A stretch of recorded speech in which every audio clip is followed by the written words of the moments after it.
नेपालको राजनीतिमा यस्ता कथाहरू खासै सुन्न पाइँदैन हैन त? एउटा यस्तो यात्रा जहाँ सङ्गीतको विद्रोह सिधै देशको नेतृत्वसम्म पुग्छ। आउनुहोस् आज बालेन्द्र शाहको त्यही सपनाबाट सत्तासम्मको अविश्वसनीय यात्रालाई नजिकबाट निहालौं। यो राजनीतिभन्दा पनि धेरै एउटा सोच र सङ्कल्पको कथा हो। तर यहाँ सबैभन्दा ठूलो र चाखलाग्दो प्रश्न के उठ्छ भने सडकका आवाजलाई आफ्नो र्यापमा ढाल्ने एक कलाकार आखिर कसरी देशकै सर्वोच्च पदमा पुग्न सफल भए?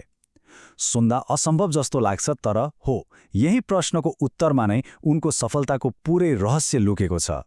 उनको यात्रा सुरु हुन्छ सपनाबाट सत्तासम्मको पहिलो अध्यायबाट, एक नयाँ मञ्चको खोजी। राजनीतिको मैदानमा उत्रिनु अघि बालेन शाहका धेरै परिचय थिए। एकातिर उनी संरचना बुझ्ने एक इन्जिनियर थिए, अनि अर्कोतिर समाजको त्यही संरचनालाई चुनौती दिने एक र्यापर। यी दुवै परिचयले उनलाई युवा ऊर्जा र परिवर्तनको प्रतीक बनायो, जो कुनै राजनीतिक विरासत बोकेर आएका थिएनन्, आफ्नै पहिचान बनाएर अघि बढेका थिए। यो रूपान्तरण हेर्नुस् त कस्तो अचम्मको छ। हिजोसम्म जो इन्जिनियर र र्यापर थिए, आज उनी काठमाडौँको मेयर हुँदै देशको प्रधानमन्त्री बनेका छन्। यो केवल पदको परिवर्तन मात्रै होइन, यो त भूमिका र जिम्मेवारीको एउटा विशाल छलाङ हो, जसले उनको यात्रा कति ठूलो थियो भन्ने देखाउँछ। उनको शक्ति त्यो आयो कहाँबाट? हो, उनको सङ्गीतबाट। उनका गीतहरू भ्रष्टाचार र अन्याय विरुद्ध युवाहरूको एक किसिमको विद्रोह नै थिए। सडक बालक जस्ता गीतले आवाजविहीनहरूको कथा भन्थे र यहीँबाट उनी बिस्तारै जनताको आवाज बन्न पुगे। राजनीतिमा आउनु अघि नै उनको सङ्गीतले एउटा बलियो वैचारिक जग बसालिसकेको थियो। तर उनको बाहिरी काम र पहिचानभन्दा पनि गहिरो कुरा उनको सफलताको दर्शन हो। अब यो कथा प्रवेश गर्छ दोस्रो अध्यायमा, सोचको शक्ति। यसको केन्द्रमा छ ल अफ अट्र्याक्सनको सिद्धान्त। अब यो सुन्दा अलि किताबी लाग्ला, तर यो एउटा गहिरो विश्वास हो कि हाम्रो सोच, हाम्रो भावना र हाम्रो सकारात्मक ऊर्जाले नै हाम्रो बाहिरी संसार बनाउँछ। मतलब जहाँ हाम्रो ध्यान र विश्वास हुन्छ नि, परिवर्तन त्यहीँबाट सुरु हुन्छ। बालेनको यात्रामा यो सिद्धान्त तीनवटा खुड्किलामा देखिन्छ। पहिलो, उनले एउटा विशाल तर एकदमै स्पष्ट लक्ष्य लिए, देश बदल्ने र भ्रष्टाचार अन्त्य गर्ने। दोस्रो, त्यो लक्ष्यमाथि निरन्तर र अटुट विश्वास कायम राखे, जतिसुकै असम्भव देखिए पनि पछि हटेनन्। र तेस्रो, त्यो विश्वासलाई केवल सोचमा मात्रै सीमित नराखेर भावनात्मक दृढता र अथक मेहनतले यथार्थमा बदले।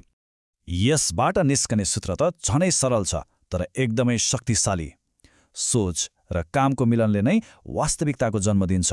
सपना देख्नु त पहिलो कदम भइहाल्यो, तर त्यो सपनालाई साकार पार्न गरिने कर्म नै सबैभन्दा निर्णायक हुन्छ। अब हेरौँ, यो सोचलाई वास्तविकतामा बदल्न उनले कस्ता कस्ता कठिन परीक्षाहरू पार गरे।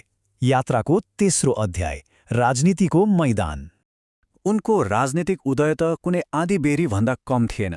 2022मा काठमाडौँको मेयर बन्नु, त्यसपछिका केही वर्षमै सहर सुधारका साहसी कदमहरू चाल्नु र 2026मा देशकै नेतृत्वमा पुग्ने ऐतिहासिक जित हासिल गर्नु, यो सबै एकदमै छोटो समयमा भयो।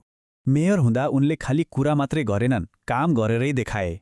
फोहोर व्यवस्थापनको सुधार होस्, अवैध संरचना भत्काउने आँट होस्, वा सडक व्यापारीका लागि न्यायपूर्ण नीति बनाउने प्रयास, यी सबै कामले देखायो कि उनी केवल परिवर्तनको कुरा गर्दैनन्, परिवर्तन गरेर देखाउँछन्। अनि यसैले जनताको विश्वास जित्दै गए। दर्शन थियो, योजना थियो, तर यसको पहिलो र सबैभन्दा ठूलो परीक्षण कहाँ भयो त? काठमाडौँमा। काठमाडौँको मेयरको रूपमा उनको यात्रा सुरु भयो, जुन उनको लागि एउटा प्रुभिङ ग्राउन्ड थियो। काठमाडौँको मेयर हुँदा उनको काम गर्ने तरिका निकै चर्चामा रह्यो, हैन?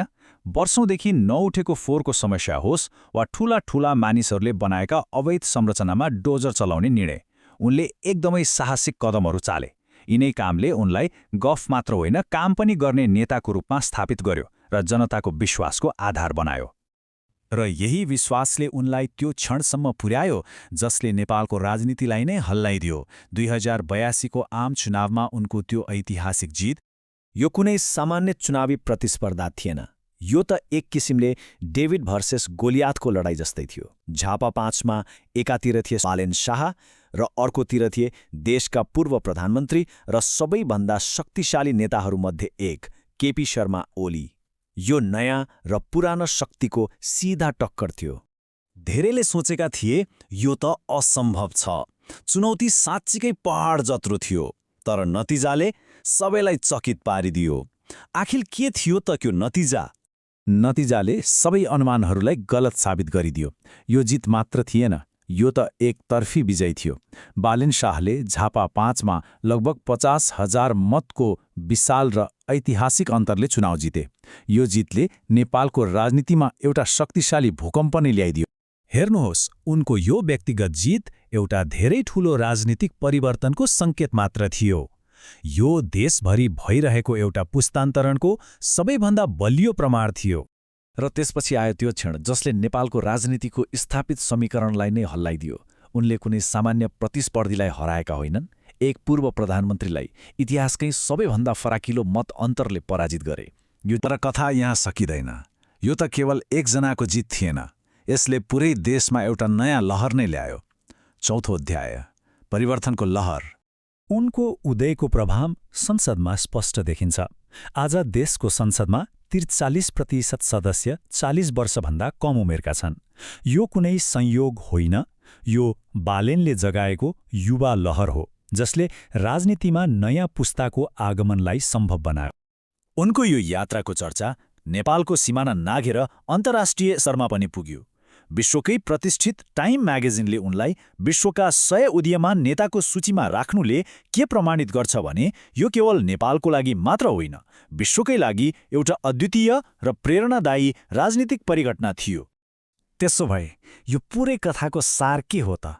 यसबाट हामीले लिन सक्ने सबैभन्दा महत्त्वपूर्ण सन्देश के होला? अब लागौँ अन्तिम अध्यायमा, प्रेरणाको सन्देश। उनको दर्शन र यात्राको केन्द्रमा यही एउटा शक्तिशाली विचार छ। पहिले भित्र परिवर्तन ल्याऊ, अनि बाहिरको संसार आफै परिवर्तन हुनेछ। यसको अर्थ के हो भने बाहिरी परिस्थितिलाई दोष दिनुको सट्टा परिवर्तनको सुरुवात आफैबाट, आफ्नो सोच र आफ्नो कर्मबाट गर्नुपर्छ। त्यसैले बालेन्द्र शाहको यात्रालाई हामीले एउटा राजनीतिक घटना मात्रै भन्न मिल्दैन। यो आजको युवा पुस्ताका लागि आशा, प्रेरणा र सकारात्मक सोचको एउटा जीवन्त प्रतीक हो। यो कथाले सिकाउँछ कि यदि लक्ष्य महान छ, विश्वास अटल छ र कर्ममा इमान्दारी छ भने जे पनि सम्भव छ। यो पुरै विश्लेषणको अन्त्यमा एउटा प्रश्न सोच्न लायक छ। बालेन शाहको यात्राको कुन पक्ष सबैभन्दा बढी प्रेरणादायी लाग्यो? उनको विद्रोही सङ्गीत, उनको साहसी काम वा उनको सोचको अदम्य शक्ति? यो प्रश्नको जवाफले सायद हामी सबैभित्र लुकेको परिवर्तनको सम्भावनालाई पनि उजागर